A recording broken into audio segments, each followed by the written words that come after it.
guys, Joe DeMarco from the Crazy New York Driver Show for Friday, March 18th, 2022. Welcome to another eBay video. Today I'm going to be discussing the two types of deadbeat bidders that I've come across in my eBay career.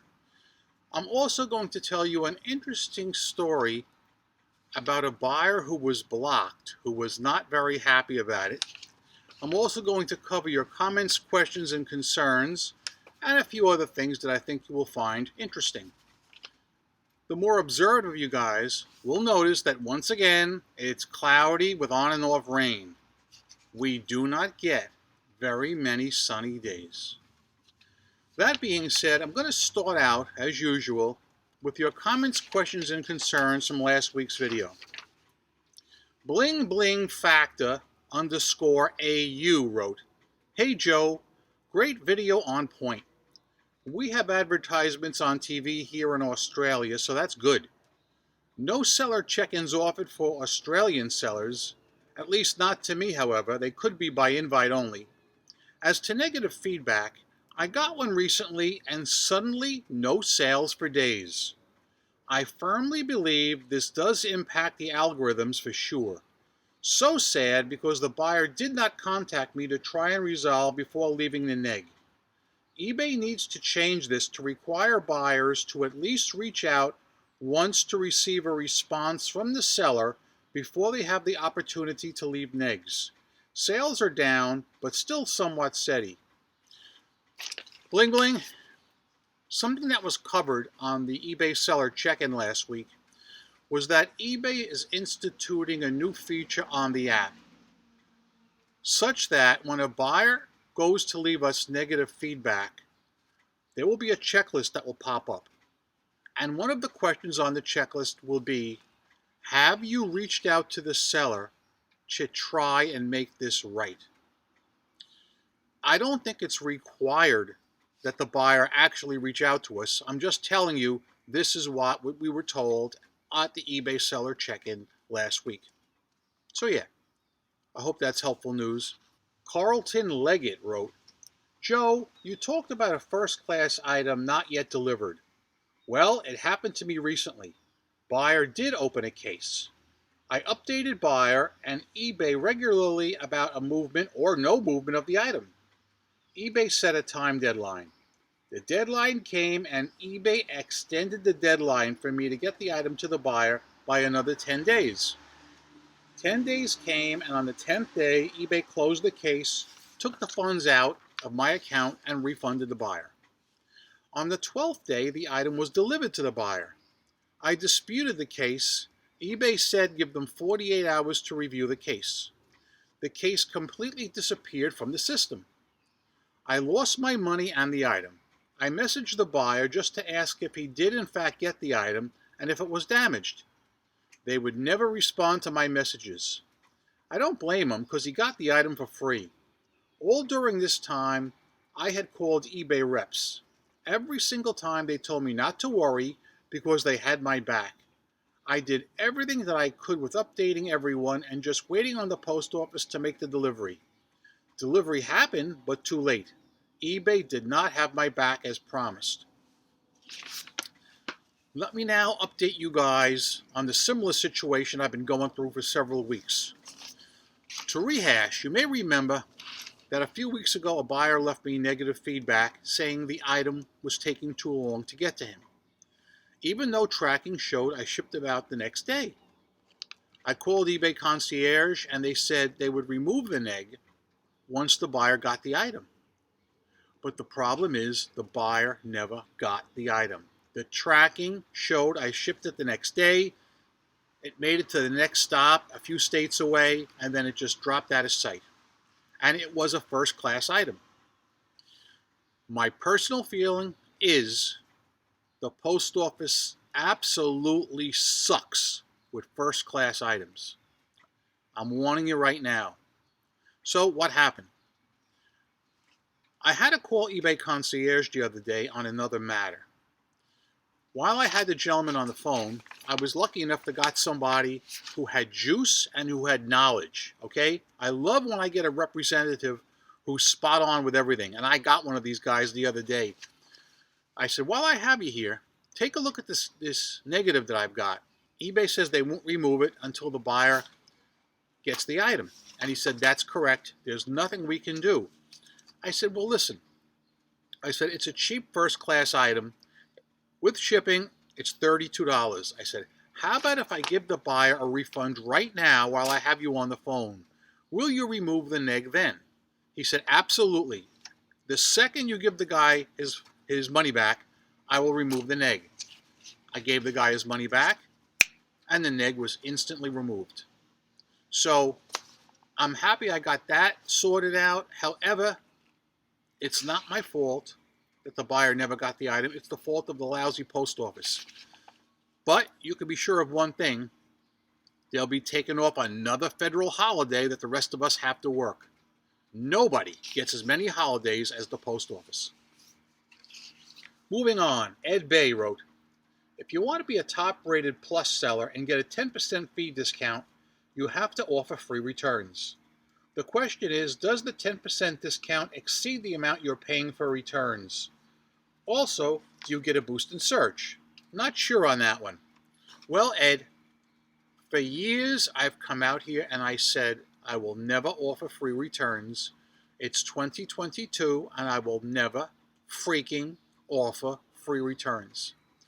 My items are too large. I ship a lot of items out west in 17 by 17 by 8-inch boxes, and the amount of returns I get for buyer remorse are phenomenal.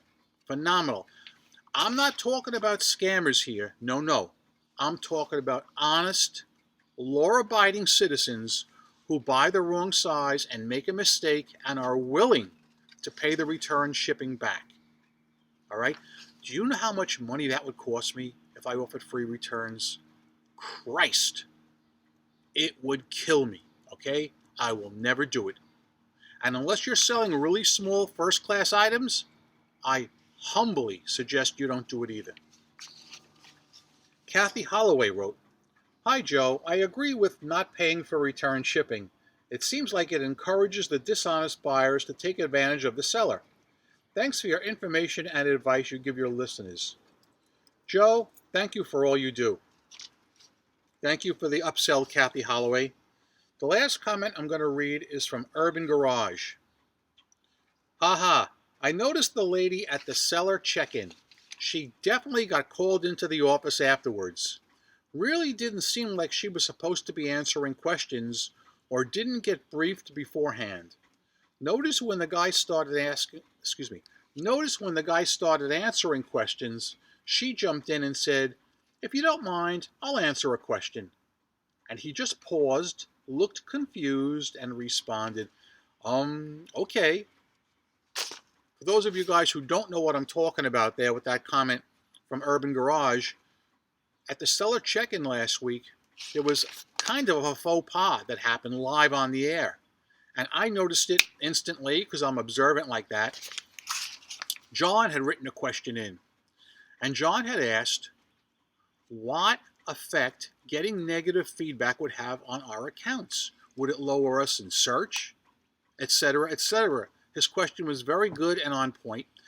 And this lady, this eBay representative, read the question live on the air and was about to answer it. But right then, someone contacted her, I believe, from eBay, through an instant message, a pop-up, and said, stop right there. Don't touch it. Don't address it. Because you can see she was quite flustered on the air. So yeah, that's that. All right, now let's talk about some new topics. I got some good ones for you this week, guys. You're definitely going to shake your head in disbelief. All right, first I want to tell you a block to bidder story. And I think a lot of you guys will enjoy it, especially Dennis Copper. I will block somebody who is a deadbeat and doesn't pay me. I will also block somebody who contacts me through the eBay contact system and either A, harasses me, or B, causes me concern by getting loud and obnoxious about either my prices or the price of shipping. And one other thing that will make me block a person is when a person contacts me through eBay Contact and says something like, Joe, you have an item for $50 plus shipping. Would you sell it to me today, right now, for $30 plus shipping? And if I'm agreeable, I'll write back and say, sure, if you'll buy the item today. And if he says yes, I'll be more than happy to do it. But if he says yes and then doesn't do it, that person is, in my opinion, not a man or woman of his word, and I'll block them. And I'll never unblock them. So here's the great story I got for you guys. Over the weekend, a guy wrote to me on a cheap dog item that I have. It was $45 plus shipping. He offered me $30 plus shipping. Now, I'm not going to get rich on this deal, but it's a dog item, and quite frankly, I have no problem selling it for $30 if he's going to keep his word and buy the item. So I said to the customer, if I lower the price to $30, will you buy the item tonight? He says, I certainly will. I said, okay. I lowered the price to $30, told him to go ahead and buy it. He writes back to me a couple of minutes later and says, it's not letting me buy the item. I said, that's strange. Why not? He says, it's saying that you don't want to sell the item to me. So I'm thinking to myself, it's possible this guy's on my block list. So I go to my block list and I check, and sure enough, there's his name. So I'm thinking, what did this guy do to me to earn the exalted position of being on my block list? So I'm thinking, and then it came to me. I'm talking, this was at least a year ago, possibly 2 years ago. The same person contacted me on the same dog item, offering me a cheaper price, which I accepted if he would have bought the item that night. He gave me his word that he would, and he never did. So that's why he was on the block list. So this was just too good to be true. I mean, this was a jewel among thorns. I had to write back to him and said, you are not a man of your word. You contacted me quite a while ago about these same items, agreed to buy them if I lowered the price, and you just never came through, you never paid, so you're on my block list and you'll never, ever get off it.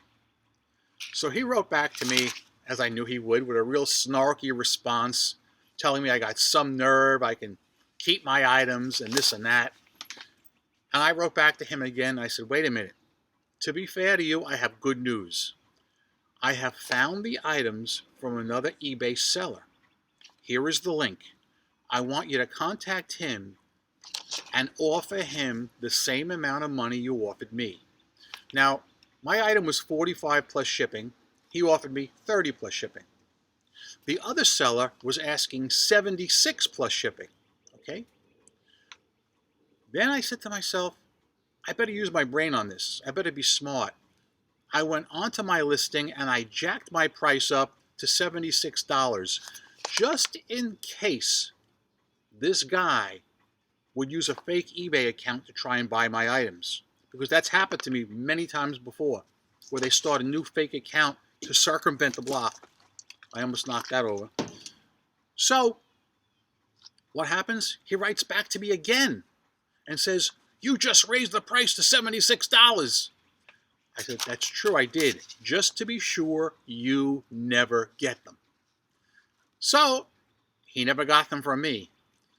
I don't know if he contacted the other seller, because I didn't go back and check the item to see if the other seller made the sale, but I just thought you guys would be interested in that little story. Next thing I want to talk about are deadbeat bidders on eBay. It saddens me that in the year 2022, I have to even talk about such a topic. eBay is the only online forum where you can make an offer, have the offer accepted, and not pay, with absolutely no repercussions. And I'm saying it on the air. I'm saying this. No repercussions, okay? Now, they say that this summer they're going to change that, and they're going to allow us to ask for immediate payment with best offers. And when they do that, I will announce it on air, and I will wave the flag, and I will give them kudos. But until then, we have to talk about this kind of thing. My sales this week were nothing short of excellent once again. I do feel that me adding best offer to all my over 1,500 listings is helping me phenomenally. I know it is, because I'm getting so many best offers every day. Many of them are reasonable. Some of them aren't. You know, if they're close to being reasonable, I'll send them a counter offer. But if they're cheap $10 offers, I just decline and move on. It's starting to rain a little harder now, so I'm hoping I don't get wet here. So let me tell you this. I had 8 deadbeat bidders this week. 8 of them. I know it sounds like a lot, but when you think about that I had maybe 40 or 50 successful best offers, it's not all that bad. But I want to talk about the deadbeats because there are 2 type deadbeat bidders on eBay. And I'm going to introduce you to both of them right now. Number 1 is what I call the magician. The magician is a person that will send you a reasonable best offer on your item. Let's say $85 for a $100 item. His feedback looks good. He's done transactions. All right, you click accept. You send him an invoice. And then he does his first magic trick. He disappears. He's gone. You don't see him. You don't hear from him for 4 days. You open the unpaid item case after the 4th day. eBay will automatically relist the item for you, and you move on. While those people can be aggravating, they really don't bother me that much because it's the second category that really, really irritates me. And the second category is what I would call the dancer. I'm going to introduce you to the dancer now. The dancer is somebody that will send you a reasonable offer on your item. You check their feedback, it looks good. They've bought quite a few things. You accept their offer, you send them an invoice. And usually within seconds, they will send you a contact message through eBay and they'll start dancing around. Woohoo, woohoo! They'll start dancing like crazy, backpedaling, asking questions they should never ask after they've made a purchase. Let me give you a few that I had this week. I had a guy from Canada who made me a best offer of $20 for one hub plus whatever the shipping was. 24 hours after I sent him the invoice, he writes to me, "Is this for one piece or am I getting all 4?" So I knew right away I was screwed. I wrote back to him, "Take a look at the title and tell me what it says. Take a look at the picture and tell me how many you see." Okay? Needless to say, he never paid. That was one example of a dancer or a backpedaler. But it's not the only one I had this week. I had another guy, what was it that he asked me about? He gave me a best offer. I had one guy from overseas that said, "Could you lower the price?" All right, I'm overseas, blah, blah, blah. Okay, I lower the price. I couldn't send him an invoice because when you sell something through the global shipping program, you cannot send an invoice. eBay sends the invoice, all right? It's a fallacy of the program. I don't know why it's like that, but he started dancing right away. "Oh my God, the shipping is so expensive. What can you do about it?" I said, "I can't do anything about it. I don't have any control over the global shipping program, all right? I just make the price on the item. They set the price and tariffs." Needless to say, he never paid. I had 2 different people, both deadbeats, write to me and say something like this: "I don't need that item anymore. Go ahead and cancel the order." Right here. They're talking to me like I'm some kind of a servant, like I work for them. There's that Gatorade. It fell again. Well, this time it can stay on the ground until I go to drink it. Go ahead and cancel my order. Can you believe it? I write back and I say, I don't do cancellations for any reason. Open your eyes, take a look at the listing, and tell me if it doesn't say no cancellations will be accepted. You entered into a binding contract, and if you don't pay, I will submit this to eBay to the unpaid item case department. And you should see some of them. Oh my God, do they go ballistic? Because there are some buyers, not many, but there are some, that really believe eBay will take action against their account if they don't pay for an item they committed to. I encountered 2 of them this week, all right? Both of them committed to an item. They sent me reasonable offers. I accepted them. And then absolutely no remorse on their part. They don't say like, oh my gosh, it's really raining here. I don't want to get this bad boy wet. Hold on. I am really shocked by the lack of remorse that these people show. I mean, if I bought something, I've said this many times, and I made a mistake, I swear I would pay for the item, and worst case scenario, I would get it and I'd relist it on eBay. I would never back out of a transaction, and I never have. But let's just say I bought something for $10,000 or whatever, and let's just say it came to the fact that I had to cancel it. I would be contrite as all heck. Listen, I'm sorry, I made a mistake. Could you possibly cancel a transaction? I know that eBay is going to charge you some fees. I know it's been a bit of an inconvenience. I'm willing to reimburse you for your time and trouble. I would be so freaking contrite. That's why it upsets me greatly when these people say, go ahead and cancel it. I don't need it anymore. I don't cancel transactions. And for those of you guys that do, you're making it rough for everybody else. That's my opinion, okay? That being said, I'm not going to keep you too much longer because I keep dropping things here and it's raining. But as you probably remember from previous videos, I'm Crazy New York Driver and you're not. Thank you for watching. Every Friday I come out here and I make these videos to try and help you stay successful as an eBay seller. If you think I'm doing a good job, please leave me a thumbs up. It tells me I'm on point and appreciated. If you don't think I did a good job, tell me in the comment section what you want me to hit up, and I'll be more than happy to try and do it next week. Guys, as I said earlier, sales this week were excellent. I have no complaints about sales.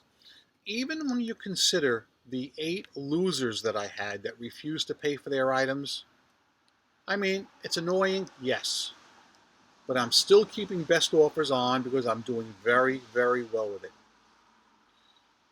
And let's see. Did any of you guys get a call from eBay either this week or recently regarding the new promoted listings premium or pay-per-click promoted listings feature that they introduced recently?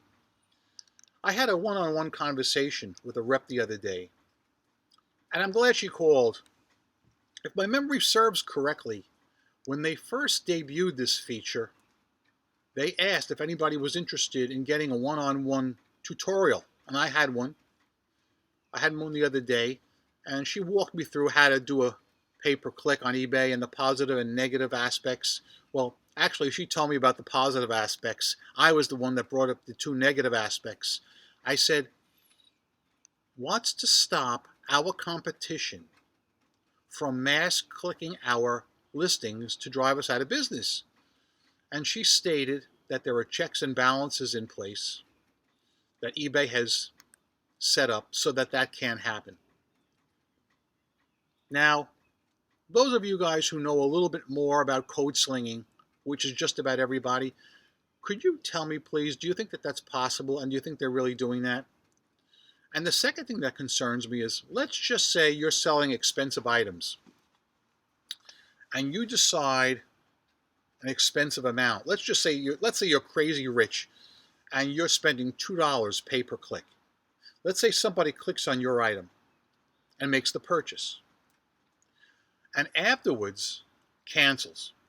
Ah, I don't want that item, just like they do to me. You will lose that $2. You won't get that back. So keep that in mind. Okay, guys, I've kept you long enough. And besides, I'm getting too wet out here. Thanks for watching this video. I hope you all make a ton of money this week on eBay. Rock on and peace! And I realize I have not yet taken a drink of Gatorade, which is the drink of the day today.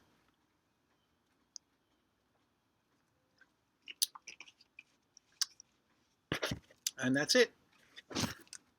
See you next week.